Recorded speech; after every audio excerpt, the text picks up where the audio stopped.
నీ పేరు? నవీన. నవీన. చిన్న క్వశ్చన్ ఏంటంటే షర్మిల ఉంది కదా, షర్మిల ఉంది కదా, ఇప్పుడు కాంగ్రెస్ కి వెళ్ళిపోయింది అనమాట. జగన్ సిచ్యువేషన్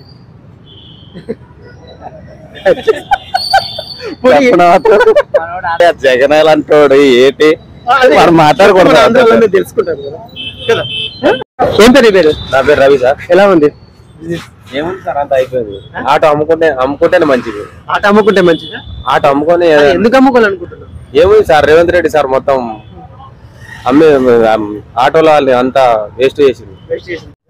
కానీ ఆటో వాళ్ళకి ఇలా చేసినది కదా. ఎప్పుడైనా కానీ మీరు ఒక యూనియన్ కానీ ఆటో వాళ్ళందరూ కానీ మనమందరూ ఒక గ్రూప్ అయి మాట్లాడతాము, స్ట్రైక్ చేస్తాము, ఏదో విధంగా మనకి ఏదో రాబడి కావాలని ఎప్పుడన్నా కానీ మీకు ఒక థాట్ ఏమైనా వచ్చింది, ఐడియా ఏమైనా వచ్చింది? వచ్చింది కానీ సార్, ఎవరు పనులు వాళ్ళకి వెళ్ళిపోతారు, మనం దానికి ఏం పట్టించుకుంటలేరు. మనం ఒకళ్ళని ఇది చేస్తే ఏమవుతుంది, అది మనం చేయనీకి రాదు, అది వాళ్ళకు ఉండాలి. అది